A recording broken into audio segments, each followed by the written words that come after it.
Bienvenidos a Amistad Cristiana Irapuato. Aquí podrás disfrutar los mensajes de todas nuestras reuniones. Suscríbete y activa la campanita. Esperamos que disfrutes el mensaje de hoy. Gracias por visitar nuestro canal. En Amistad, somos familia. Antes de orar, nada más quisiera que pudiera recapitular. Ya no pude terminar ayer, pero estábamos hablando ya no solamente del altar que se edifica, porque el altar en sí mismo es una edificación física. Y como vimos ayer que estudiábamos el caso del altar de los profetas de Baal, tenían prácticamente todos los elementos, pero no estaba la presencia de Dios. ¿Por qué? Porque ellos hablábamos que estaban vacíos. Su vida como un altar propiamente estaba vacía y no tenía la capacidad entonces de poder traer la presencia, el fuego de Dios a ese altar. Por lo tanto no podía cumplir su función. Entonces, aunque el altar es en sí mismo un elemento importante que conecta el cielo con la tierra, quien realmente tiene la facultad y la autoridad para ministrar en el altar es cada persona que se presenta delante de Dios. Y entonces hablábamos mucho en la última conferencia de cuidar nuestro corazón, la forma en la que nos presentamos delante de Dios en el altar, porque vimos el caso de Moisés, ¿se acuerdan? Y cómo Moisés, cuando se acerca a esa zarza de fuego, ese altar en la tierra donde estaba un lugar de encuentro, un lugar de ofrecerle al Señor, dice que él tuvo miedo y que eso puso un velo sobre Moisés, y a partir de ahí todo el ministerio de Moisés, aunque es muy bueno, sigue teniendo un velo. Incluso la Escritura nos dice que por eso, por medio de la ley dada por Moisés, nadie puede ser salvo. ¿Por qué? Porque es buena, tiene muchos elementos buenos, pero hay un velo. Y hablábamos también del caso de Abraham, como cuando Abraham en el capítulo 15 de Génesis se acerca a ofrecer el sacrificio, él tiene temor, tiene miedo de la presencia de Dios. Aunque Dios ya le había anticipado que no se acercara con miedo, él no puede hacer esto, se distrae, se enfoca en algo que no, viene la noche, sus sentidos entenebrecidos, tiene miedo de Dios, y eso ocasiona que ahora él y sus generaciones queden sujetas a una cláusula que es la esclavitud en una tierra extraña, 430 años en Egipto. ¿Se acuerdan? Lo vimos ayer, ¿verdad? Entonces, hoy quiero seguir hablando un poco, para cerrar, del papel determinante que jugamos cada uno de nosotros, no simplemente como personas, sino como ministros de Dios. Dijimos ayer que tenemos de parte de Dios un ministerio, el de ser reyes y sacerdotes para siempre. Pero esta función de reyes y sacerdotes no la vamos a poder ejecutar completamente, no vamos a poder usar nuestro ministerio de manera efectiva en el altar, a menos que no entendamos en qué consiste esta autoridad que Dios nos dio. Entonces quiero que oremos. Por favor, disponga su corazón. Voy a necesitar que esté muy atento a lo que vamos a estar hablando en esta mañana, porque particularmente esto marca la diferencia entre el nivel de vida que Dios espera que tengamos con respecto al eterno, o simplemente mantenernos con un nivel de vida terrenal que no nos hace diferentes a nadie en la creación. Pero primero quiero que oremos para que podamos entrar en este tema. Señor, yo te doy gracias por la bendición que tú nos das este día de poder estar reunidos como familia. Todo lo que hablamos ayer, Señor, durante el día, todo lo que tú has estado tratando con nosotros desde el viernes en este tiempo de alabanza, lo has permitido con la finalidad de que nuestros corazones puedan estar alineados completamente a ti.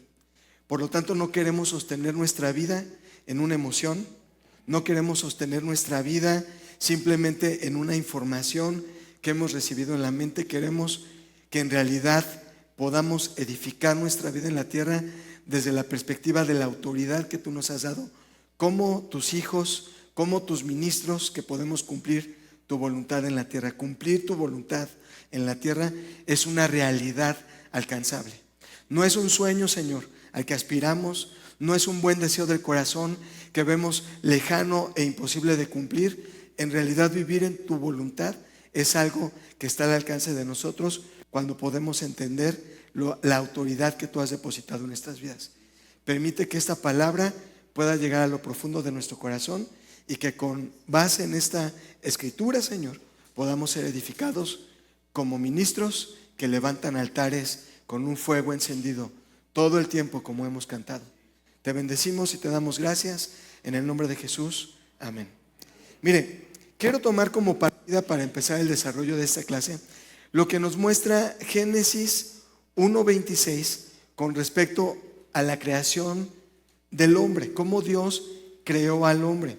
En Génesis 1:26, versículos en adelante, dice 1:26, entonces dijo Dios, hagamos al hombre a nuestra imagen, conforme a nuestra semejanza.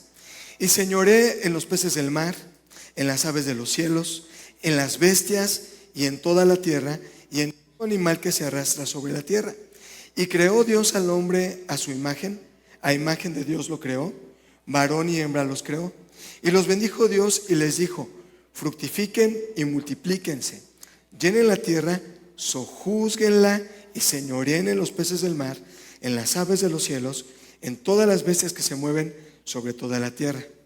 Y estamos hablando en estos versículos de las facultades que en un punto de la eternidad y en un punto también del tiempo eterno en la tierra, porque el tiempo cronológico que hoy vivimos en la tierra no comenzó en este pasaje en este punto de la historia, en este versículo que leíamos.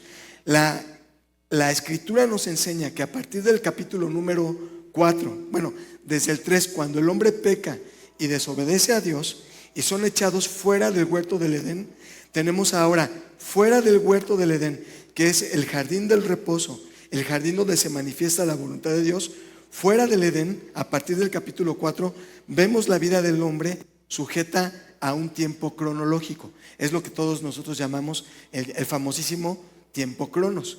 Y el tiempo cronos está determinado a gobernar, gracias amigo, está determinado a gobernar sobre la vida del hombre, este tiempo cronológico, bajo el sistema de corrupción.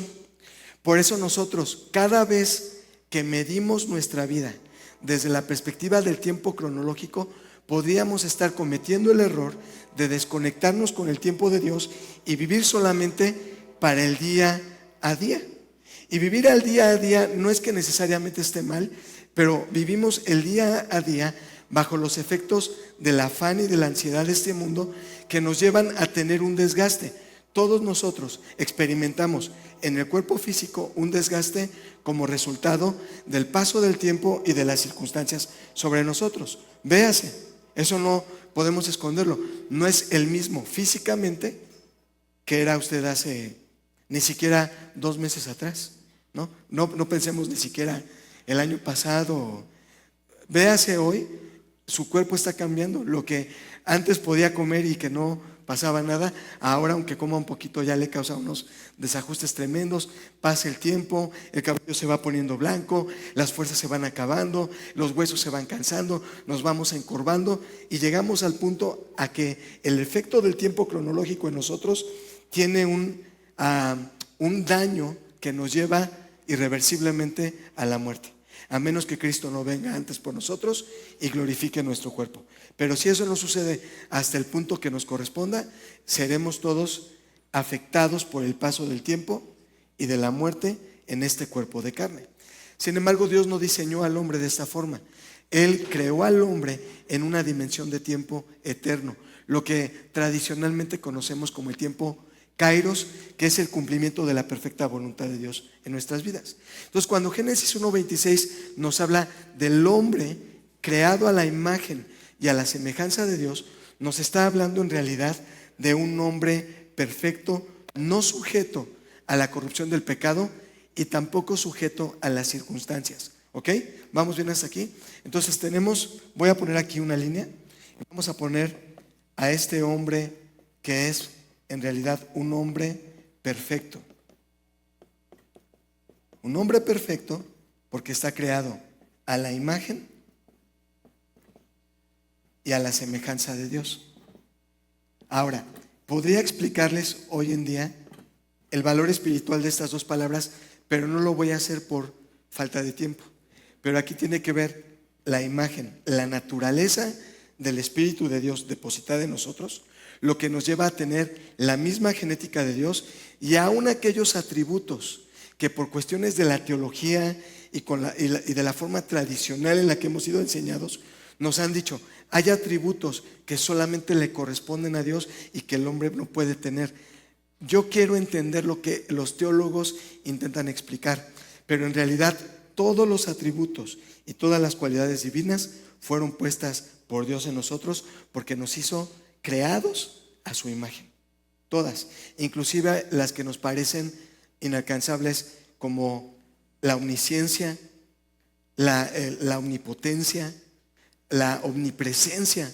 Por ejemplo, se los digo muy rápido, omnisciencia. ¿Qué es omnisciencia? Que Dios todo lo sabe.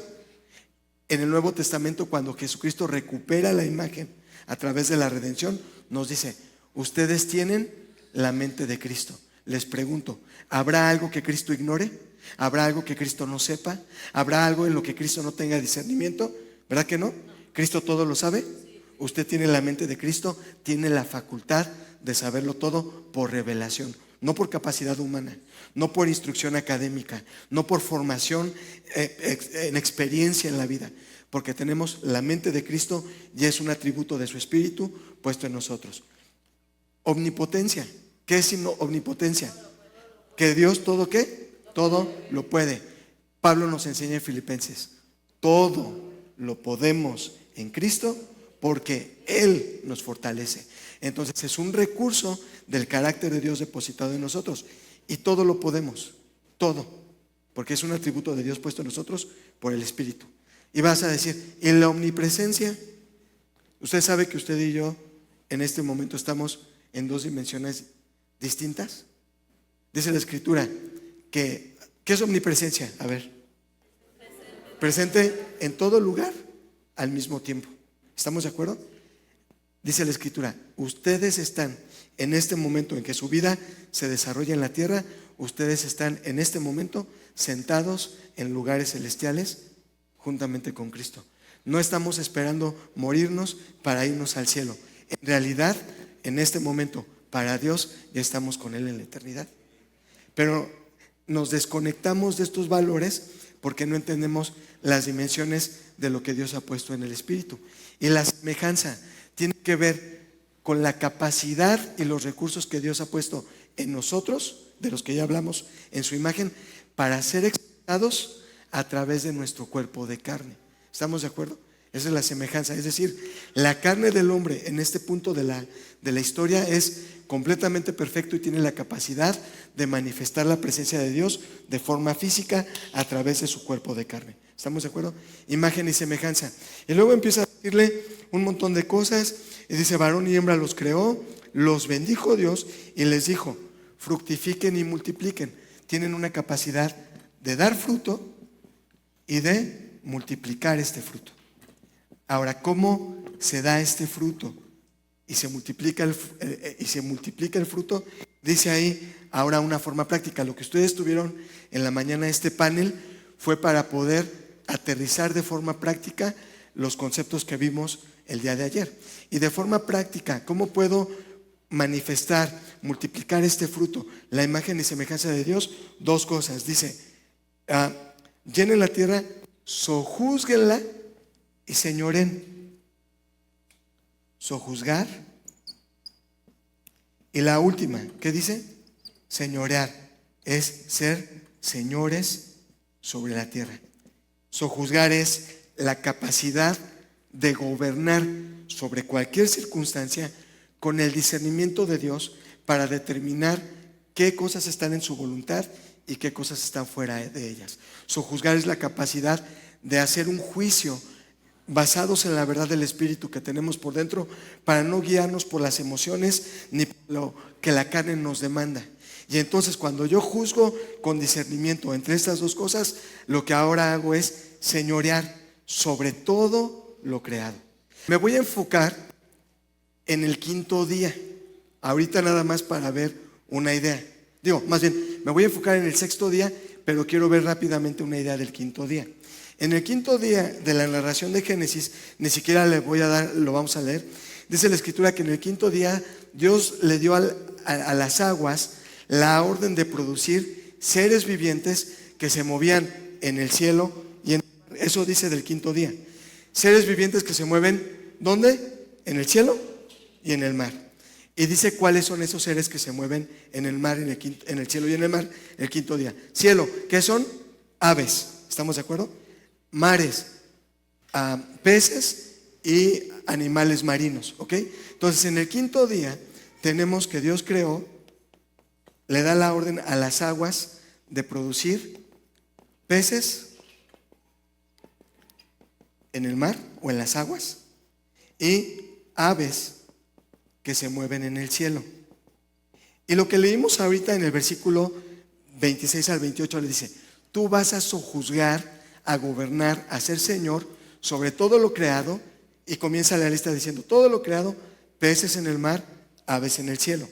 Ahora, en realidad, ¿de qué nos serviría a nosotros este recurso en el tiempo en el que vivimos? De muchas cosas, podríamos aplicarlo, pero no se va a ir a usted. ¿Cuál es el lago más cercano que tenemos aquí en Irapuato?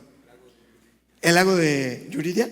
¿No? Entonces tú no te vas a ir, como yo tengo el señorío sobre los peces y yo voy a ir al lago de Yuriria. Señor, 20 mojarras para la cena. No, en realidad no está hablando tanto de ese tipo de cosas. Tenemos que ver qué representan los peces y qué representan las aves. Para empezar, las aves del cielo. Las aves del cielo no nos hablan de que somos señores sobre los pájaros que vuelan, aunque sí en este principio. Para nosotros el asunto práctico y espiritual de esto es entender quiénes son las aves. La parábola del sembrador de Mateo capítulo 13 dice que el sembrador echó la semilla y la semilla que cayó junto al camino, vinieron las aves ¿de quién? Del cielo, y tomaron la semilla, se la robaron, se la comieron. Y cuando Jesús explica la parábola, nos dice que estas aves tienen que ver con Satanás y sus huestes espirituales que intentan robar la semilla que Dios ha sembrado.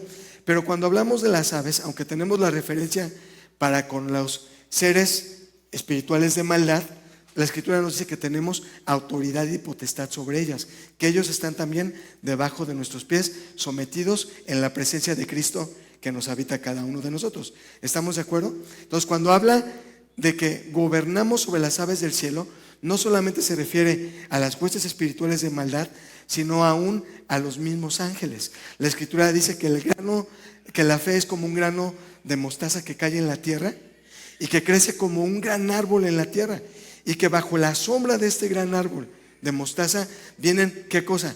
Las aves de los cielos, y encuentran un refugio. Quiere decir que las aves del cielo, todas las huestes espirituales que hacen la voluntad de Dios, están ahora ministrando en favor de nuestro servicio en la tierra como un recurso. Por eso en la Escritura tenemos tantos casos donde vemos que el ángel desciende, viene Gabriel, viene Miguel y hacen una obra específica de parte de Dios en la tierra. Ahora, no saquemos la proporción de esta idea y entonces empecemos a orar: Gabriel, Miguel, como yo vi en un video. Sí, ahorita que les avisa, ya la ponemos. Yo vi un video de una pastora que decía, bueno, ya dije que era pastora, ni modo, no les voy a decir quién es, pero se divorció, se casó con otro, se volvió a casar con el que se divorció. Bueno, es un relajo, pero ella empezó a decir un montón de cosas, y que le invitaron a ministrar un país, a no sé dónde, y que se llevó su maleta, y que bajó a la alberca, y que había dejado las joyas en la maleta, y que cuando regresó de la alberca para cambiarse y fue a buscar, las joyas ya no estaban. Y entonces ella dijo: Gabriel, Miguel, órale, ustedes son mis siervos, vienen a servirme, en el nombre de Jesús tráiganme mis joyas. Me voy a ir a la alberca 20 minutos y cuando regrese mis joyas tienen que estar ahí, les ordeno. Y que se fue a la alberca, y cuando regresó: Gabriel y Miguel, aquí están tus joyas. No, mire, eso no funciona así, no funciona de esa forma. Por favor, entendámoslo. Los ángeles ministran en favor de que nosotros podamos cumplir la voluntad en la tierra, en la voluntad de Dios en la tierra, cuando específicamente nosotros nos hemos alineado a esa perfecta voluntad y Dios ha determinado mover cielo, mar y tierra para que su voluntad sea cumplida en nuestras vidas. Eso es diferente, ¿eh?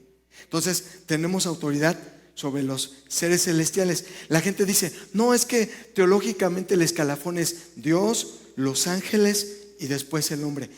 ¿En dónde encuentran sustento? Algunos decían, Salmo 8:5. ¿Me puedes poner el Salmo 8:5 en la versión Reina Valera?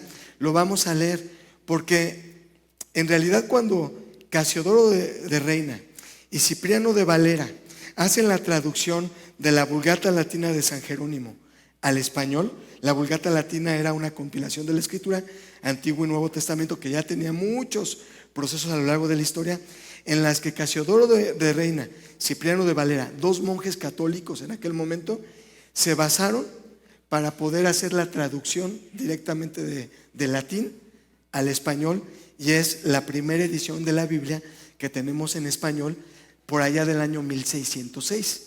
Obviamente con el paso del tiempo se ha revisado y se han hecho ajustes de traducción por el avance del idioma.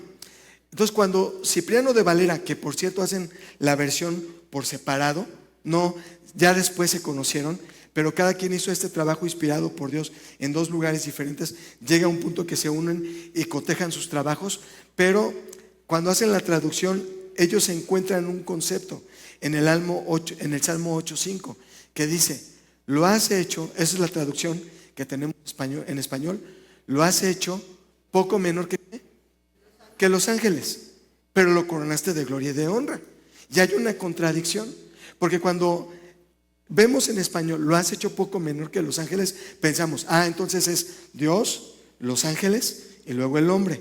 Pero mire, la palabra original que tenemos ahí en el hebreo para la palabra ángel, la palabra que debería ser traducida en español como ángel en hebreo es la palabra Melech.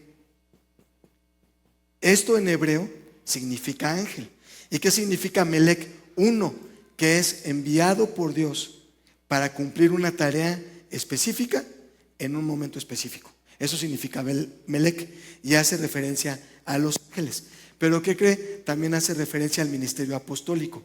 El apóstol es un Melech, alguien que recibe una tarea, una asignación divina y que tiene que cumplirla en la tierra en un momento y en un tiempo específico. ¿Estamos de acuerdo? Pero cuando Casiodoro de Reina y Cipriano de Valera traducen la Escritura, no está la palabra Melech en hebreo. En realidad la palabra que sí aparece en el original es la palabra con minúscula, la palabra Elohim. Y la palabra Elohim, ellos dijeron, no podemos traducirla como lo que es un concepto muy fuerte, pero en realidad era la palabra correcta. Elohim, ¿qué quiere decir? Quiere decir Dios, pero en este caso con minúscula. Entonces, en realidad lo que está diciendo el Salmo 8:5 es, Señor, tú has hecho poco menor a Dios, al hombre, y por lo tanto lo coronaste de honra y de gloria. En la Nueva Versión Internacional, ¿tienes el Salmo 8:5 en la Nueva Versión Internacional? Fíjate, aquí vemos de las pocas cosas que a veces puedo salvar de esta versión. Bueno, ya, perdónenme, ¿no? Y eso que conocimos al doctor Luciano Jaramillo, un teólogo impresionante, fue el presidente, el encargado del comité de la traducción y revisión para hacer la Nueva Versión Internacional.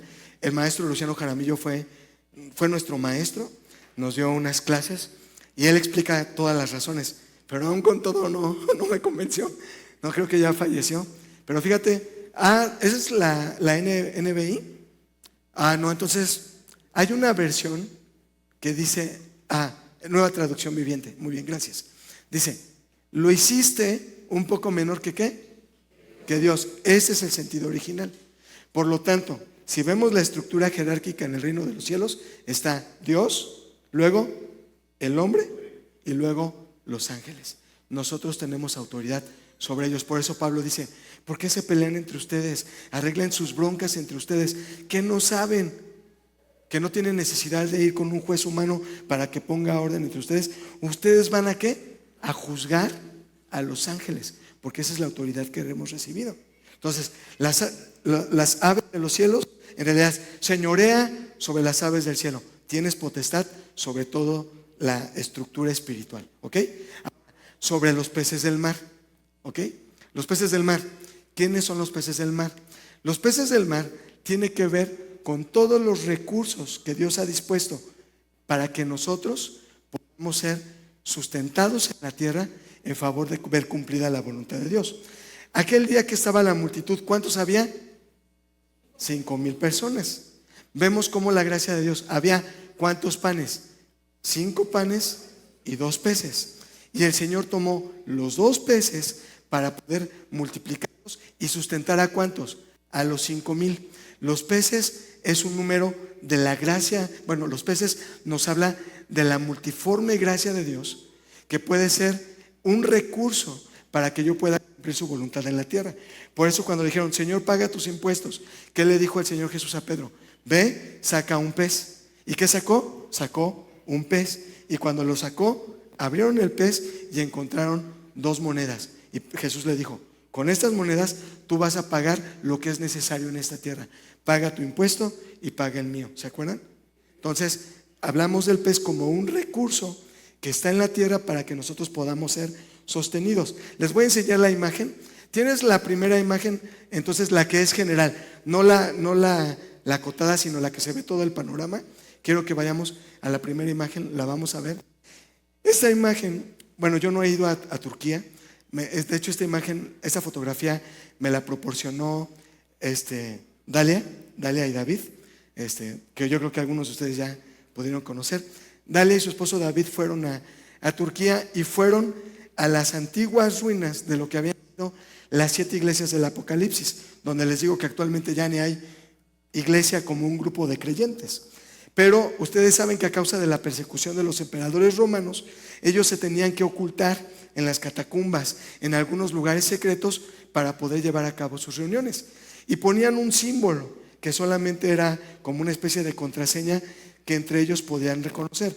Uno de estos símbolos, que hasta nuestros días es muy popular y seguimos usando, ¿cuál es ese símbolo? El pececito. Incluso vi ¿qué era? Un yeta, un Versa dorado, ¿de quién es? Ah, ya vi, ya sé de quién es. Ayer lo vi estacionado aquí, un Volkswagen dorado que tenía el pececito en la parte de atrás. Y todos conocemos el símbolo del pez como el símbolo del cristiano. ¿Estamos de acuerdo? ¿Por qué el pez es un símbolo de los cristianos? Porque es muy popular y todo el mundo lo pone. ¿Pero por qué? Bueno, la palabra pez en griego se dice ictus. Eso es pez en griego, ictus. Y aunque ese símbolo es muy popular, en realidad surgió muchos años después del primer símbolo, que es el símbolo popular.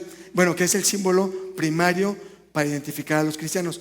Todavía no pueden ver, pero aquí está, de hecho de azul es David. Ay, sí. Y ahí a los pies, donde están sus tenis naranja, como señalando, está una imagen, como un pequeño círculo que tiene una inscripción. Se ve muy lejana. Les voy a pasar ahora el close-up de la imagen. ¿Se la puedes hacer? Ándale. ¿Se puede hacer un poquito más grande todavía? Ok. Ahí, ¿ya ven la imagen? Pareciera como si fuera una rueda de carreta, ¿no?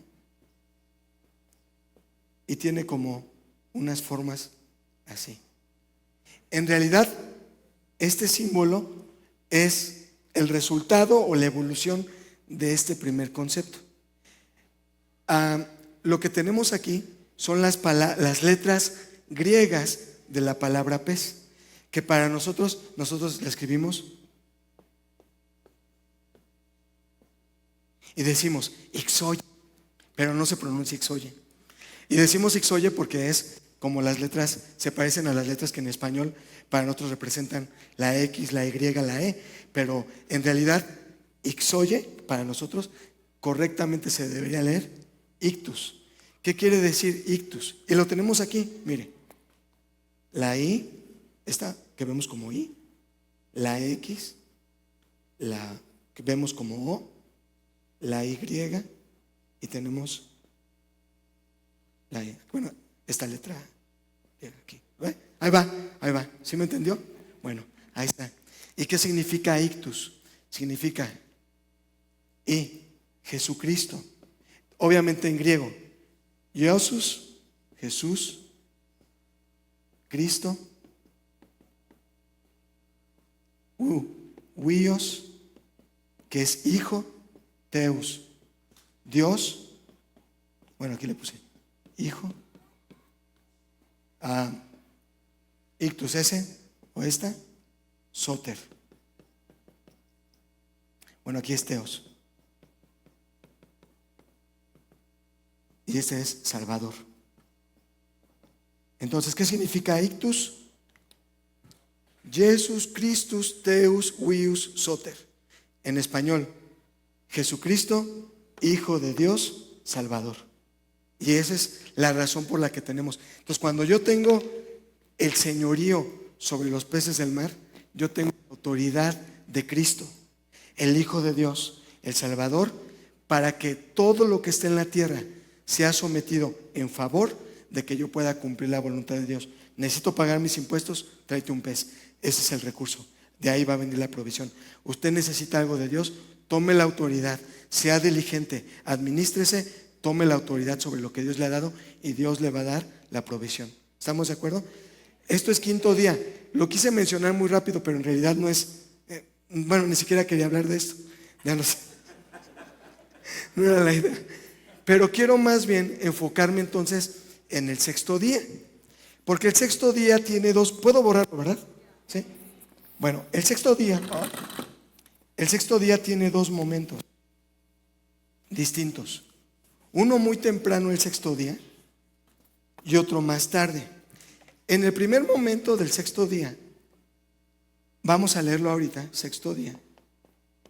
Dice el versículo número 24, hablando del sexto día en que fue creado el hombre, pero un momento más temprano. Dice, dijo Dios, produzca ¿qué cosa?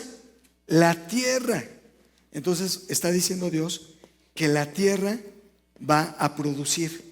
La tierra ahora va a producir un nivel o una calidad, un estatus de vida que se va a manifestar sobre la tierra. ¿Qué dice? Dijo Dios, produzca la tierra seres vivientes según su género. Y empieza la lista. ¿Me la pueden ir diciendo? Dice, bestias. Luego, ¿qué dice? Bestias. Luego, serpientes. Serpientes. Luego, ¿qué? Animales de la tierra. Animales de la tierra. ¿Qué más? Luego, siguiente versículo 25. Animales de la tierra según su especie. Luego dice, ganado. Sí está siguiendo la lectura, ¿verdad? Ganado. Y luego dice, ¿animal qué? Animal que se arrastra. Aquí es animal rastrero, como diría nuestra querida Paquita, la del barrio. Animal, bueno, no sé por qué la mencioné, pero animal rastrero. Entonces, fíjese, Dios le está diciendo a la tierra, el sexto día, que la tierra, el sistema de la tierra, va a producir un tipo de seres vivientes, un tipo de vida que se va a manifestar sobre ella.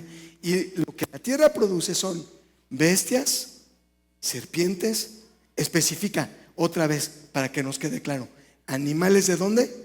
De la tierra, ganado y animales rastreros, animales que se arrastran sobre la tierra. Esa es la orden que Dios le da a la tierra el sexto día más temprano. Lo que nos está mostrando el capítulo 6 es que el hombre tiene que determinarse y evaluar su condición delante de Dios. ¿Cuál es la naturaleza que va a manifestar? Porque el hombre también fue creado el sexto día cuando fueron creados los animales.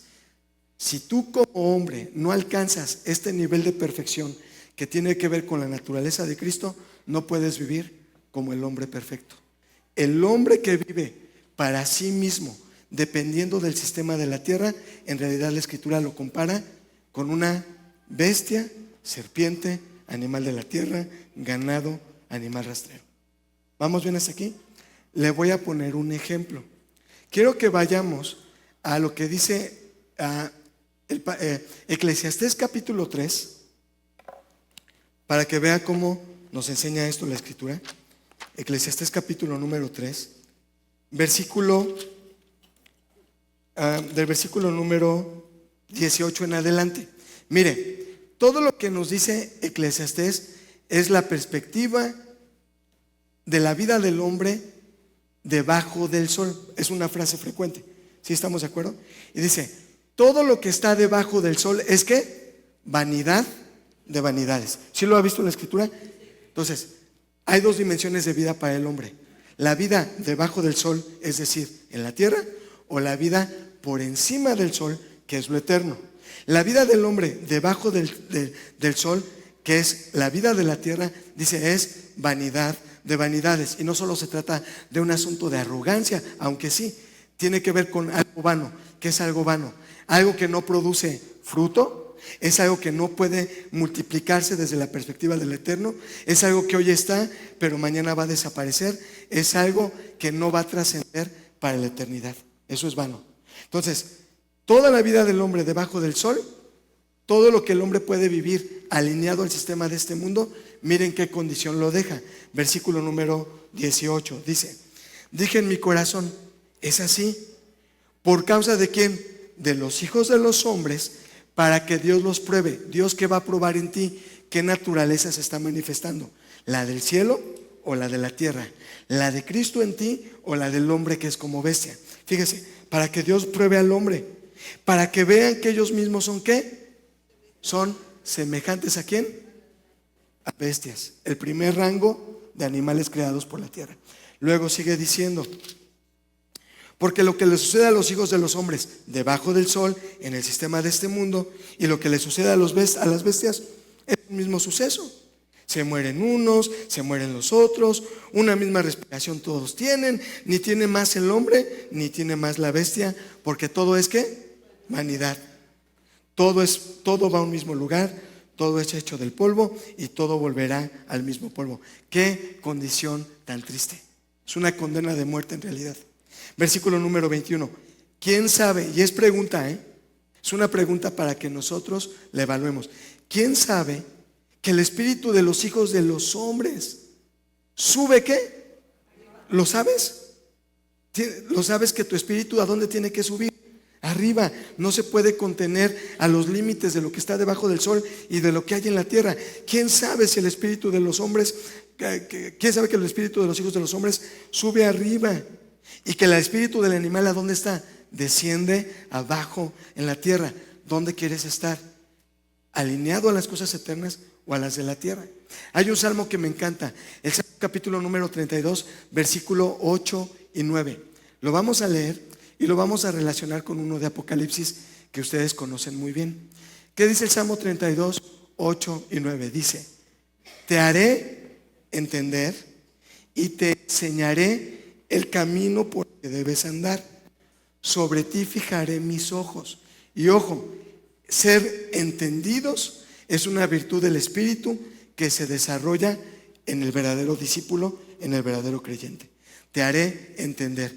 ¿Qué es entendimiento? No juzgar las cosas desde la perspectiva de la carne o de la mente sujeta a este mundo, sino juzgar las cosas desde lo eterno y lo espiritual. Eso es entendimiento. Te haré entender. Y te voy a enseñar, sobre ti voy a poner mis ojos.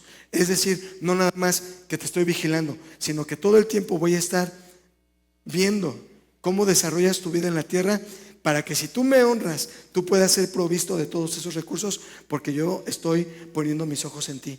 Y con los ojos de Dios viene su amor, su gracia, su fidelidad, su poder para sostener tu vida en la tierra, porque vas a ir a algo eterno. ¿Estamos de acuerdo?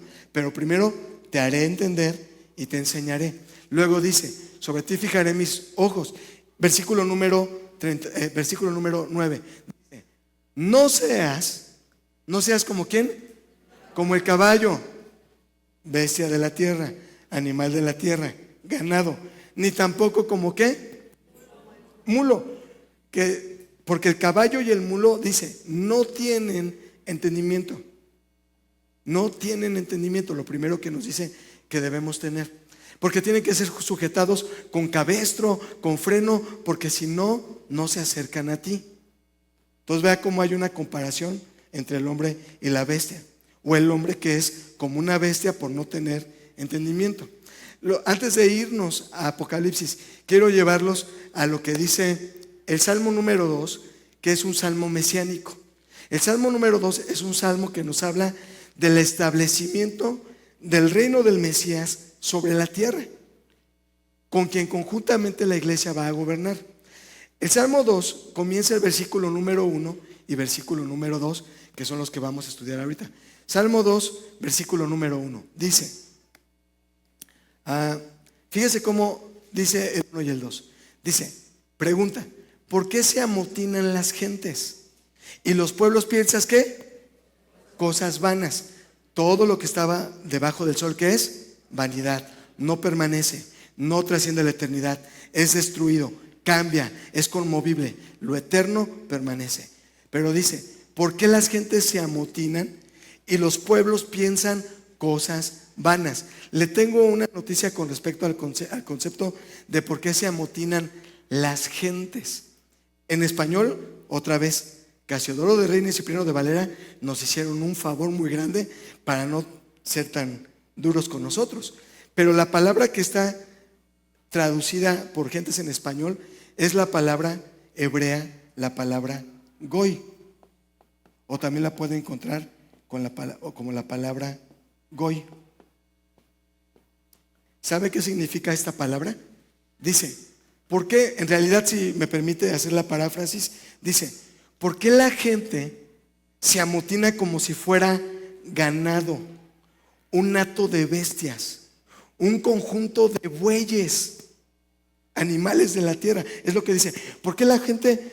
Bueno, en español nosotros tenemos una idea cuando dicen, es que la gente es la borregada. Ahí van como, ¿ven? ¿Lo hemos dicho alguna vez? Bueno, habla de por qué la gente se amotina y se reúnen y los pueblos están pensando cosas vanas.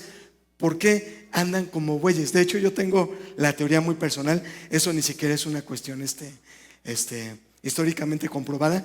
Pero en México usamos mucho una palabra para que la gente, bueno, no usamos, me descalifico. La gente usa una palabra altisonante para referirse entre ellos de una forma. Y se dicen, oye, ¿no? Oye bestia, oye animal y todo.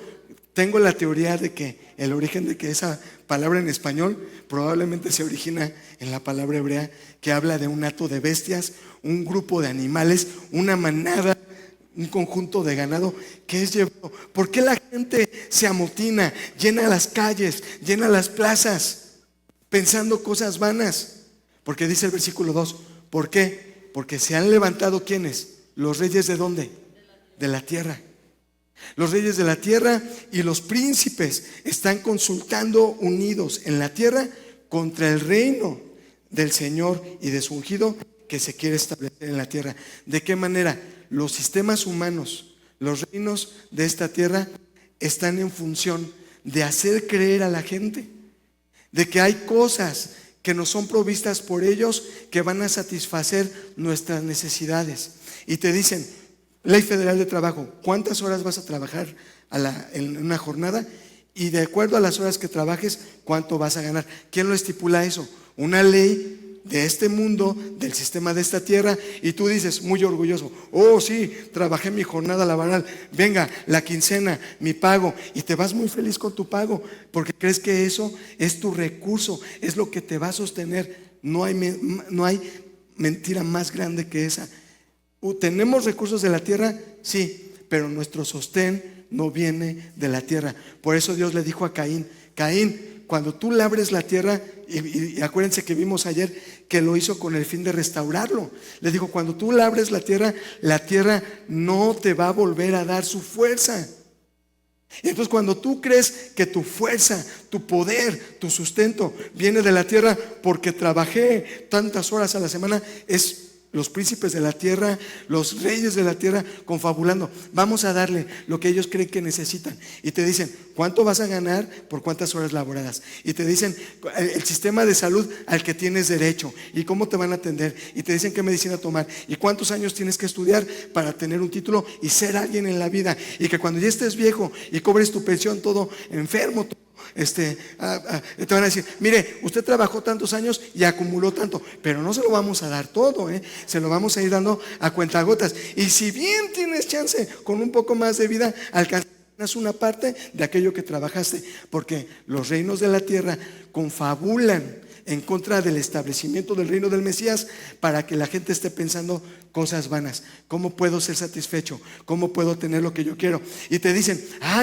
no tienes necesario lo necesario, ya no te alcanza.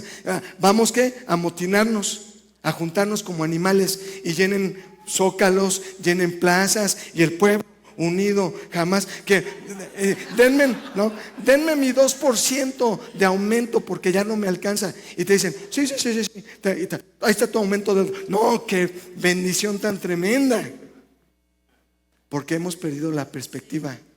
¿Vivimos en la tierra? Sí. ¿Hay un sustento que la tierra provee?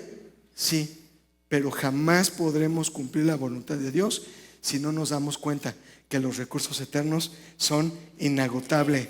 Nuestro Dios es el Señor de toda la tierra, del oro, de la plata. No te conformes a vivir tu vida bajo los estándares de este mundo. Miren, en Génesis 49, no me acuerdo qué versículo es, creo que estoy metiendo en problemas al de la cabina, pero en Génesis 49, Jacob antes de morir está bendiciendo a sus hijos. ¿Se acuerdan? Y llama uno por uno, les empieza a dar una bendición. Pero llegamos al punto en que tiene a un hijo que se llama Isaacar. Y yo digo, oye, te estás muriendo, vas a bendecir a tus hijos. Y miren lo que le dice Isaacar, 49:14 de Génesis. Le dice, y creo que viene todavía el 15 también, ¿no? Bueno, le dice, fíjate cómo, a ver, hijito, venga, lo voy a bendecir. A ver, mi chiquito. No. Ay, mi niño, burro, ¿no? Ahora, yo digo, ¿quién bendice así a sus hijos? Y más cuando ya estás en ese punto. Bueno, entonces agarra y sacar asno fuerte. ¿Qué es un asno? Bestia de la tierra, ganado. Y sacar asno fuerte. Pero como está en el sistema de este mundo y es un asno, se recuesta entre los abrigos. Ya me van a pagar mis vacaciones, me van a dar mi aguinaldo. Vieja, me subieron el 2% del salario. Y te recuestas entre los apriscos. Qué padre. Y vio que el descanso era bueno. Y fíjate, ¿qué vio? Vio que la tierra era ¿qué? Nuestro deleite no puede venir de la tierra. Señor, mi porción en la tierra eres tú. Tú eres mi delicia. Tú eres todo lo que deseo. Que nunca tu delicia sea la tierra, aunque parezca deleitosa. Pero fíjate, mientras la tierra te hace sentir cómodo, te recuestas, tú ves tu deleite y la realización de tu vida en la tierra, dice, ¿cuál es la consecuencia? Bajó su hombro, ¿para qué? Para llevar y sirvió en tributo. Un esclavo, una bestia de carga, un animal del sistema de la tierra. Todo lo que está debajo del sol es vanidad. Y nuestra vida está para muchas otras cosas más que solamente vivir de esa manera. Por eso, cuando vamos a Apocalipsis, capítulo, a ver, alguien que me ayude a buscar donde se habla del número de la bestia. Porque así se llama, ¿no? ¿Es el número de qué? El número de la bestia. A ver, ¿quién es? ¿Capítulo 13 o 14? Capítulo, no sé si es 13 o 14. 13, 11. Fíjese. Ajá. No, si lo googleas al rato te van a aparecer mire, fíjese, es que el diablo es tremendísimo. El diablo es engaño. No.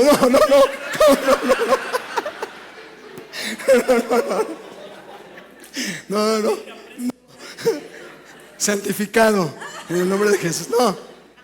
Lo que quiero decir, tomando esta idea que dice Kane, el diablo es tremendo, es engañador desde el principio. Y el diablo ha creado toda una parafernalia ocultista, toda una superchería para presentar el 666 como un número de hechizos, de conjuros satánicos, de misas negras y pentagramas y veladoras y heavy metal. Pero en realidad todo eso lo hace con la finalidad de mantener bajo un velo la mentalidad humana y bajo el engaño. Sí, lo puedes conectar con eso, pero eso es muy superficial, en realidad. fíjese cómo está diciendo este versículo. Dice, aquí hay ¿qué? Mire, aquí hay un principio. El Salmo 90:12. ¿Puedes ir al Salmo? No pierdas Apocalipsis 13:18. Bueno, no, tú camina. Puedes ir al Salmo 90:12, que es un salmo que escribió ¿quién? Moisés está llegando al final de sus días. Salmo 90. Y se da cuenta que ha tenido un velo que no le permitió conectar con Dios como Dios esperaba. Finalmente con Dios no hay desperdicio, pero por eso él no puede entrar a la tierra prometida. Le dijo, déjame verla de lejos. Le fue descorrido el velo, lo subió a lo alto del monte Nebo y se le permitió verla, pero no se le permitió entrar, al menos en aquel momento. El velo vuelve a ser puesto, Moisés muere y es sepultado en algún lugar del monte Nebo para que nadie encontrara su cuerpo. Pero en el fin de sus días, Moisés está diciendo esta expresión: Señor, enséñame a contar ¿qué cosa? Enséñame a contar de tal modo que mis días. ¿Para qué? Para que traigamos al corazón ¿qué? Sabiduría. Porque si yo no tengo, hablamos de lo que implicaba la palabra contar, que es que Dios evalúa. Hemos multiplicado lo que en talentos y recursos espirituales nos ha dado. Enséñame a contar los días que tengo en la tierra. Hablábamos del caso de Jesús, 33 años suficientes a comparación de los 900 y cacho que vivían en el Antiguo Testamento. Enséñame a contar de tal manera mis días en la tierra para que yo traiga a mi corazón ¿qué?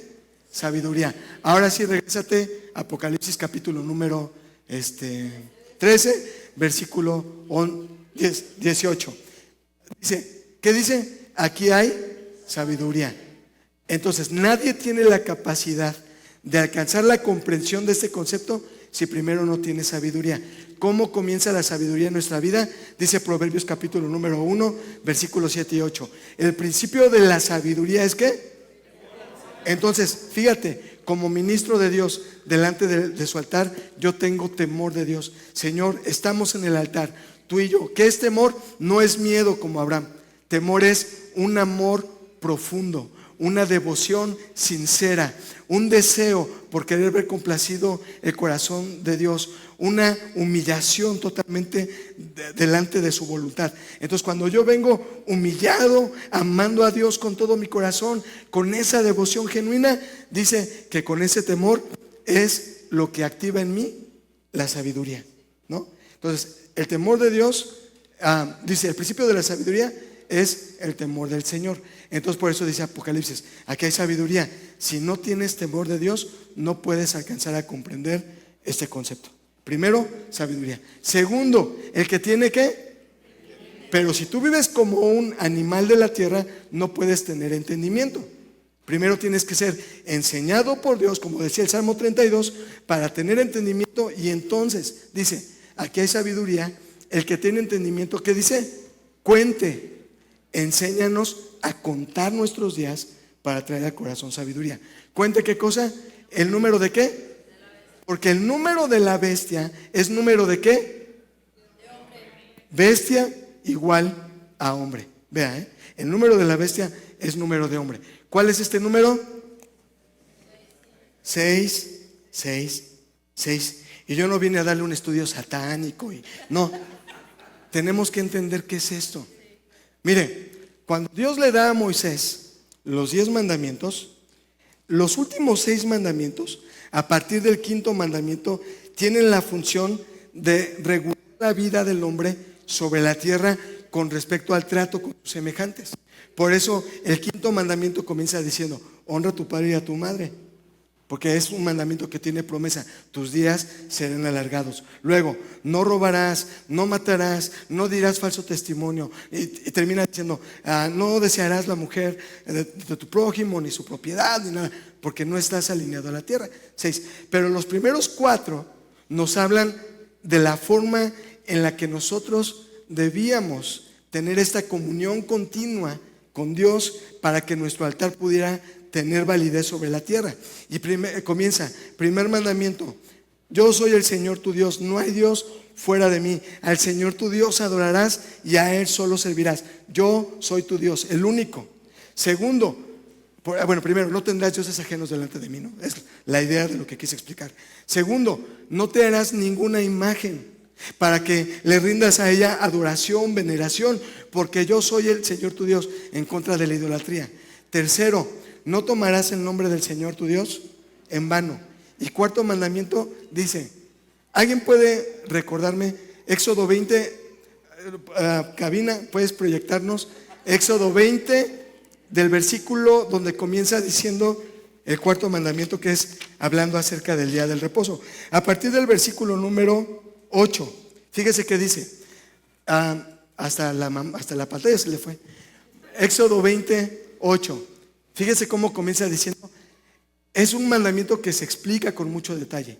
Éxodo 28 dice, acuérdate del día de reposo, ¿para qué? Para santificarlo. Primero dice, acuérdate. Y acordar es hacer memoria. ¿De qué? Como dice el Salmo 103, bendice alma mía al Señor. ¿Y qué dice? Y no olvides ninguno de qué, de sus beneficios. Y nosotros pensamos desde la perspectiva de la tierra, Señor, no olvido de ninguno de tus beneficios, porque la semana pasada que no tenía para comer, tú pusiste en mi mesa. Señor, no olvido ninguno de tus beneficios, porque hace 20 días que estaba muy enfermo, tú me diste sanidad. Señor, no olvido ninguno de tus beneficios, porque el año pasado, cuando yo pasé por esta prueba, tú me sostuviste. No, digo, está bien eso, pero no es a lo que se refiere.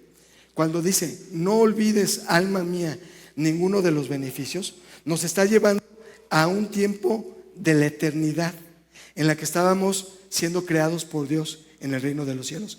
Y ahí en el reino de los cielos, delante de la presencia de Dios, Dios te llenó de dones, de atributos, de su carácter, de su naturaleza, de ministerios, de operaciones, de poder, para que cuando tú vinieras a la tierra, en la tierra pudieras recordar todo aquello que recibiste en la eternidad para que hoy puedas usarlo. ¿Me explico? El problema es que el pecado nos dejó tan afectados que hemos perdido el registro de la mente eterna. Y estar en la tierra para el que va a servir en el altar tiene que ver con la idea de la recuperación de la mente eterna. Señor, no olvido ninguno de tus beneficios. Por eso el Señor dice, acuérdate del día del reposo. Y tú dices, pero ¿cómo es eso posible? A ver, yo les pregunto, ¿ustedes estuvieron algún día en el vientre materno? ¿Seguros? ¿Todos? ¿Sí? Todos estuvimos en el vientre materno. ¿Estamos de acuerdo? Les pregunto, ¿se acuerdan cómo se veía a través del vientre de la madre la luz del sol atravesando el vientre, las tonalidades naranjas, rojizas, amarillentas en las que ustedes estaban ahí recibiendo la luz a través de un medio acuoso? ¿Se acuerda? ¿Alguien se acuerda de eso? ¿Se acuerdan? ¿No se acuerdan? ¿No se acuerdan de cuando su papá estaban ahí en el vientre materno y llegó el papá y tocaba la puerta y decía, ya llegué, vieja? Y la mamá decía, ay, mi amor, ¿cómo estás? ¿Te acuerdas de la voz de tu padre a través del vientre materno? ¿Se acuerda de alguien? Bueno, ¿no se acuerdan entonces cuando su mamá, viendo la novela, lloraba y cómo se oía su llanto? ¿Cómo se oía el latido del corazón de su madre? Los intestinos cuando estaban en el proceso digestivo. ¿Alguien se acuerda de eso? ¿Por qué no nos acordamos? Porque hemos perdido en la mente natural los registros de cuando estuvimos en el vientre materno. ¿Estamos de acuerdo? No nos acordamos, pero tenemos una evidencia externa en nuestra carne de que estuvimos en el vientre materno. ¿Sí o no? ¿Todos tienen ombligo? ¿Sí o no? ¿Qué es el ombligo? Actualmente ya no te sirve de nada.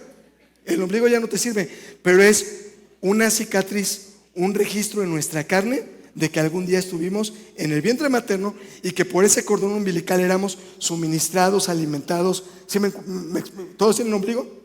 Bueno, y de diferentes formas y tamaños, porque ya no sé ahora, los papás modernos han cambiado mucho, pero yo me acuerdo cuando yo era chiquito, que bueno, no me acuerdo, me platican. ¿Qué me ponían? Que se usaba, que te ponían una pasita y luego te ponían un fajero y te apretaban. Bueno, como para cicatrizar algo, ¿no? Para que no se botara el ombligo, ¿no? Porque sí, hay unos que tienen el ombligo botado. Luego, yo digo, bueno, no, ahí está el registro. Pero yo digo, bueno, a mí me pusieron pasita, pero conozco a unos que le pusieron una canica de esas chigolona, no de esas, o una moneda de 10 pesos porque tienen unos obligados. Bueno, a lo que voy con todo eso es que hay un registro en la carne de un estado que tuvimos con anterioridad y que hoy no podemos recordar. Entonces, cuando la Escritura dice, acuérdate, haz memoria de los beneficios, se refiere al registro de la eternidad que tenemos en la mente del Espíritu, para que hoy en día, cuando estamos en la tierra, tú puedas decir, Señor, estoy frente a esta circunstancia, pero en la eternidad tú me diste un beneficio que hoy voy a usar para someter esa circunstancia bajo tu autoridad, porque soy un ministro tuyo en el altar y el fuego está encendido. ¿Va? ¿Vamos bien hasta aquí? Ahora, mucho de lo que hacemos en la vida del Espíritu tiene que ver con la recuperación de esta mente espiritual. Por eso el cuarto mandamiento comienza diciendo, acuérdate de qué, del día de qué, de reposo. ¿Cuál era el día del reposo? Donde Dios creó al hombre y lo puso en el huerto del Edén en el reposo para señorear y para gobernar. Acuérdate de este nivel de vida, de esta forma de gobierno que yo te he dado, porque de esa forma me santificas y te santificas tú. Es un día que tiene santificación. Por lo tanto, eso permite que el altar pueda funcionar. Sigue diciendo, versículo número 9. Fíjese cómo dice: 6 días, ¿qué? Trabajarás y harás, ¿qué? Toda tu obra. Día sexto, dice el Señor, tú tienes, como fuiste creado en el sexto día, tú tienes del día 1 al 6 para trabajar y hacer toda tu obra. Pero tú tienes que saber que vivir en esa condición va a dejar en ti como resultado el que vivas como un animal. Si tú estás todo el tiempo enfocado en construir, en hacer tu obra, en edificar tu voluntad, que yo esté bien, que yo tenga, que no me importa sobre quién tenga que pisar. Por algo a las sociedades modernas les han hablado o nos han dicho que somos como la jungla de asfalto, porque somos animales modernos, y de hecho si tú lo ves desde la perspectiva de las ciencias de esta tierra, te va a decir la biología, te va a decir, el ser humano es un animal evolucionado. Eso dice la biología. El naturismo te dice, el hombre es un animal evolucionado. La sociología, las ciencias sociales te van a decir, el hombre es un animal social. ¿Lo han escuchado alguna vez? Porque quieren mantenernos con la idea de ser hombres en la tierra, que tenemos 6 días para cumplir nuestra obra, cumplir nuestro propio proyecto, hacer nuestra voluntad. Estamos viviendo en el tiempo de las bestias académicas o de las bestias que tienen doctorados y títulos. Y ojo, no estoy diciendo que tener un título, tener una carrera esté mal. ¿Para qué vas a usar esa carrera? ¿Para qué vas a usar ese grado? Tenemos más grados que un termómetro hoy en día, pero no podemos cumplir la voluntad de Dios. ¿Para qué estás haciendo estas cosas en la tierra? Estamos en una generación de bestias educadas, amaestradas, entrenadas, pero no es la voluntad de Dios. Dice la Escritura, tienes 6 días para hacer tu voluntad, para hacer tu obra, para trabajar, para alcanzar tus propios planes, pero nunca te olvides que hay un 7º día. Dice el versículo número 10, dice, pero hay un 7º día y es un día de reposo, y reposo no es descanso. Reposo no es inactividad. Los judíos, los hebreos entendieron el día del reposo como un día donde no tengo que hacer nada. En realidad, si leen Isaías 58, ya no lo vamos a leer. Todo lo que habla Isaías 58, aunque incluye el ayuno, está hablando. El día del reposo es un día que yo diseñé para que ustedes no se enfoquen en trabajar para ustedes, en cumplir su voluntad, en construir su propio reino. El 7º día es un día para que ustedes den de comer al hambriento, desaten ligaduras de impiedad, cubran al desnudo, liberen al que está preso, hagan una obra que manifieste la voluntad de Dios en la tierra. Por eso dice, el 7º día es día de reposo para el Señor tu Dios. Por lo tanto, no vas a hacer tu obra, ni tú, ni tu hijo, ni tu hija, ni siquiera tu siervo, ni tu criada, ni siquiera tu bestia, ni el extranjero que está en tus puertas, porque es un día no para construir para ti, sino para hacer la voluntad de Dios. El 7º día es el día en que en realidad se levanta y se edifica el altar. Y el séptimo día no es un día de la semana. El séptimo día es un día eterno en la presencia de Dios, donde todo el tiempo estoy consciente, vivo para ti, es tu voluntad, y este día levanto un altar que tiene el fuego encendido. Si tú no puedes entender el día del reposo, entonces la vida del hombre se vuelve cíclica en la tierra. Y entonces el número de la bestia es número ¿de qué? De hombre. Ciclo. 3. El día tercero es día de resurrección. El grano de trigo que cae en la tierra y muere, y ya hablamos de lo que es muerte: negarte a ti mismo, tomar tu cruz, partimiento de carne, derramamiento de sangre, para que entonces pueda venir el fuego de Dios. Si tú no mueres el primer día, no resucitas el tercer día. Este ciclo de vida nos permite estar en la voluntad de Dios, manifiesta en el día del reposo, séptimo día de su voluntad. Pero si yo vivo sexto día para mí, para hacer mi voluntad, para trabajar, para tener, para guardar, y al otro día lo mismo, y al otro día lo mismo, el número, el que tenga sabiduría, aquí hay sabiduría, el que tenga entendimiento, cuenta el número de la bestia, porque el número de la bestia es número de hombre. ¿Cómo quieres vivir? Entonces toda la idea del satanismo y que nos han relacionado es mucho más profunda que solo eso. Tiene que ver a qué estás determinado a dar tu vida. Termino. Génesis capítulo número 9. Bueno, vámonos primero a Génesis capítulo número 6. Ya 2 citas más y termino. Si me dan, ya me pasó un montón, ¿verdad? No, ok. Les pregunto porque no quiero pasarme de listo. Capítulo número 6 de Génesis. Fíjese lo que nos dice. Versículo número 1. Dice: aconteció que cuando comenzaron, ¿quiénes? Los hombres. Y estos hombres ya no están en este nivel de perfección, creados a la imagen y a la semejanza de Dios. Ya no. Ya hablamos de los hombres sujetos a la vanidad de la vida y a la corrupción del pecado. Génesis 6 dice que los hombres comenzaron, ¿qué? ¿A qué? Pero la instrucción no fue multiplicarse. ¿Qué fue primero? Al hombre Dios le dijo: primero fructifica, primero da fruto. Lo primero que tienes que hacer es este fruto. Jesús dijo: yo soy la vid verdadera, mi Padre es el labrador. Todo pámpano que en mí no lleva fruto será cortado. ¿Qué es dar fruto?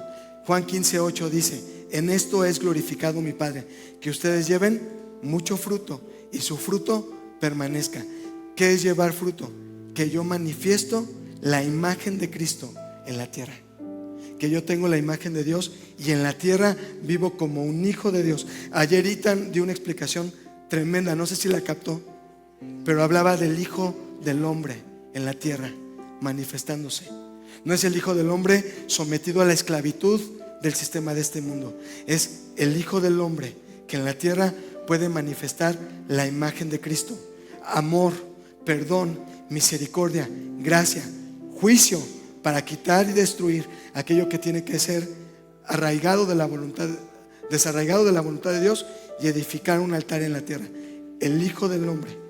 Pero cuando el hombre no manifiesta la imagen de Cristo y solamente quiere multiplicar en función de los bienes que ha recibido, y quiero más casas y un carro nuevo y una cuenta bancaria y el evangelio de la prosperidad, lo que ha hecho en este tiempo es alimentar la naturaleza de la bestia que cada uno de nosotros potencialmente puede tener en el interior si no se alinea a la voluntad de Dios. Y te dicen: tú pide, ¿qué quieres? Casas, carros, dinero. La pregunta es: ¿para qué? ¿Eso va a glorificar a Dios?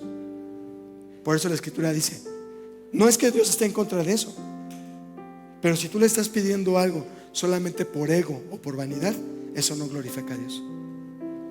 Pero si tú, y Dios lo sabe, Él nos conoce, si tú le pides algo, y bueno, no quiero decirlo, pero escuché el testimonio, me compartió mi esposa, de una persona, yo creo que ustedes probablemente la conocen, que hizo un negocio, y que ese negocio no fue para enriquecerse a sí mismo, sino el resultado de ese negocio, la multiplicación de Dios que vino a su vida, fue para invertir, para que otros tuvieran la palabra de Dios en sus manos. Eso, mis hermanos, es cuando Dios conoce tu corazón y te da la provisión, porque sabe que tú vas a multiplicar en la tierra la imagen de Cristo. Pero el hombre que no conoce a Dios se multiplica en la tierra y quiere ser señor de todo, pero no tiene nada. La triste realidad del evangelio para muchos cristianos que aman al Señor y que quieren hacer su voluntad es que teniéndolo todo no tienen nada, porque se han determinado a vivir bajo las reglas del sistema de este mundo. Y eso es tristísimo. Cuando comenzaron los hombres a multiplicarse sobre la faz de la tierra, versículo 1, versículo número 3, dice el Señor: no contenderá mi espíritu con el hombre para siempre, porque ciertamente él es ¿qué? Carne. Versículo número 5, y vio el Señor que la maldad de los hombres era mucha en la tierra, y que todo designio de los pensamientos del corazón de ellos era de continuo solamente el mal. Y se arrepintió el Señor de haber hecho hombre en la tierra. Le dolió en su corazón.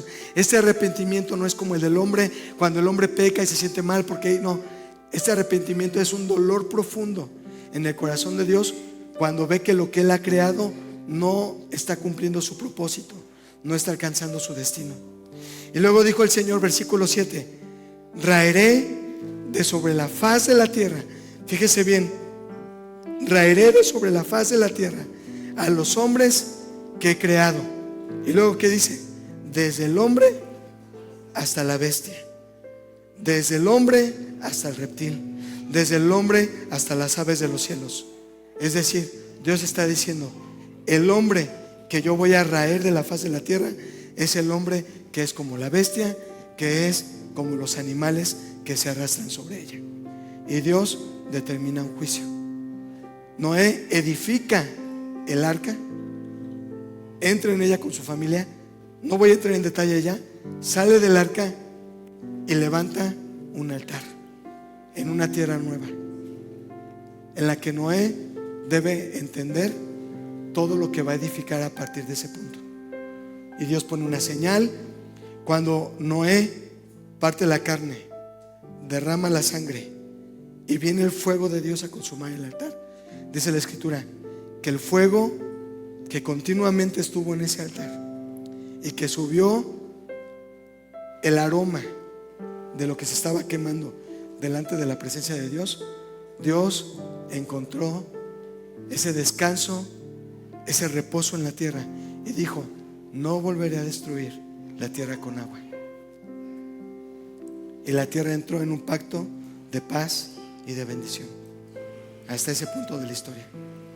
Ahora no me quiero meter a más honduras, pero si usted ve Romanos 1, dice que el hombre, del 19 en adelante, dice que el hombre se degradó, y que dice que el hombre, siendo a la imagen de Dios, se degradó y terminó como hombre corruptible, luego como cuadrúpedo, animal de la tierra, luego, bueno, hombre corruptible, aves, cuadrúpedos y serpiente, es lo que dice, animal rastrero, Romanos 1. Luego Santiago capítulo 3, cuando habla de la sabiduría de Dios, dice: la sabiduría de Dios no es como la de este mundo. Más bien, la sabiduría de este mundo no es como la sabiduría de Dios, porque la sabiduría de este mundo es una sabiduría corruptible. Y luego dice terrenal, animal y diabólica, el mismo proceso. Termino con esta idea, nada más, ya ni siquiera lo voy a leer. Un día a Jesucristo vinieron los fariseos y le dijeron: Señor, ¿es lícito pagar nuestros impuestos? ¿Se acuerdan? Señor, ¿es lícito pagar nuestro tributo? ¿Y qué es pagar tributo? Lo que hace y sacar el asno fuerte, someterse al sistema y proveerle al sistema. Y le preguntaron al Señor: Señor, entonces es importante, es necesario, ¿debemos pagar el tributo? Y Jesús, ¿qué dijo? Muéstrenme una, ¿qué? Tráiganme una moneda. Y le trajeron la moneda. Y Jesús le preguntó: díganme, número 1, ¿de quién es la imagen? Número 2, ¿de quién es la inscripción? En realidad la palabra que está traducida como inscripción en español es lo que Jesús literalmente preguntó es: díganme de quién es la imagen que hay en la moneda, díganme de quién es la inscripción, la semejanza que tiene la moneda. Y ellos dijeron: la imagen y la semejanza es de César. Entonces dijo, si esto tiene la imagen de César, es un recurso de la tierra, denle al César lo que es de César.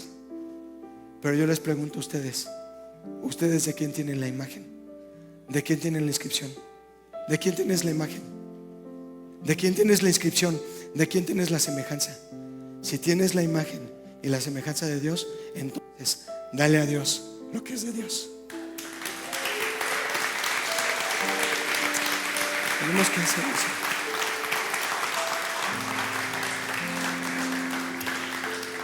Hoy tenemos la oportunidad, después de todo lo que hemos visto estos días, después de lo que se nos explicó en la mañana, aquí en la mesa,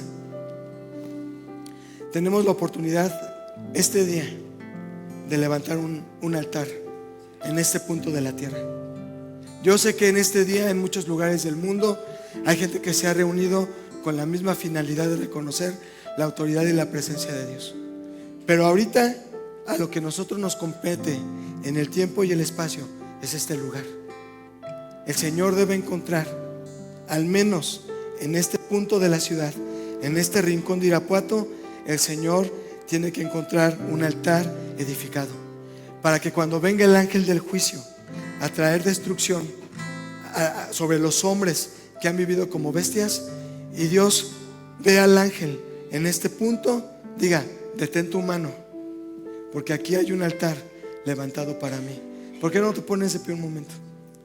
Con esa conciencia, con ese entendimiento, con esa enseñanza, con esa instrucción que hemos recibido a lo largo de estos días, preséntate delante de Dios hoy como un ministro aprobado, como alguien que tiene la imagen y la semejanza de ese varón perfecto que es Jesucristo. Yo no quiero que tú ores ni expreses nada si de verdad esto no es una convicción en tu corazón, porque como cantamos a lo largo de estos días, no basta con una expresión, con una palabra que suene bien, no tiene que ver con la forma en la que lo cantamos. Todo esto es importante, pero lo que realmente vale para Dios es la convicción que hay en el corazón de haber entendido que somos ministros levantados en la tierra como reyes y sacerdotes, que toman la autoridad que hemos recibido de Dios para gobernar sobre la tierra, para juzgarla y someterla debajo de la autoridad de Dios representada en nosotros. Con todo lo que hemos recibido en este día, vamos a edificar nuestro altar hoy como familias aquí en Amistad Cristiana de Irapuato. Y comienza a pensar en todas estas cosas que han traído corrupción a tu vida. Comienza a ver esas situaciones que han traído deterioro, aquellos pensamientos que se han levantado en contra de la voluntad de Dios en ti, aquellas ocasiones en las que has vivido simplemente para el sistema, esperando recibir una dádiva de la tierra. Pero no hagas dádivas en la tierra, que tu tesoro está en el cielo, donde no hay ladrones, donde no hay sistema que pueda corromper. Que tu tesoro está en la eternidad, porque donde está tu corazón, ahí está tu tesoro. Y si en este día tú estás convencido de la imagen y la semejanza de Dios puesta en ti, y con esa autoridad recibida, tú te plantas en este lugar como ministro de Dios, y en medio de su altar tú te presentas, hoy tendremos la oportunidad de levantar un altar que sea consumido por el fuego de Dios. Levantamos nuestro altar como piedras vivas, Señor. Cada uno de nosotros está puesta nuestra vida en el altar. No tememos partir nuestra carne. No tememos, Señor, derramar la sangre. Lo que queremos es que venga tu fuego sobre nosotros, que venga tu Espíritu en este tiempo a consumir toda nuestra vida. Señor, que este lugar sea un altar levantado para ti. Señor, que este punto de la tierra sea un espacio de gracia, un punto de conexión entre la tierra y el cielo, un punto de conexión entre el cielo y la tierra, donde tu voluntad pueda ser manifiesta en ese reposo. Que tu obra, Señor, se haga en medio de nosotros. Tomo la autoridad para señorear, para gobernar y para juzgar. No importa qué pueda estar pasando en mi vida, en el nombre de Jesús la someto completamente a tu gobierno. Yo te entrego en este día mi vida, porque estoy hecho a tu imagen y a tu semejanza. Gracias, Señor, te doy en el nombre de Jesús. Amén. Gracias por ver este mensaje, esperamos que haya sido de bendición para ti. Te dejamos con nuestras actividades semanales.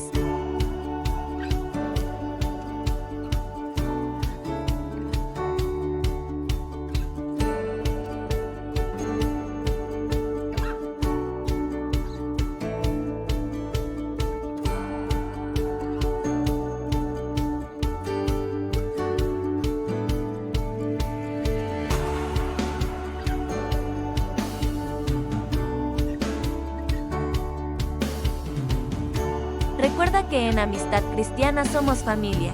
Hasta la próxima.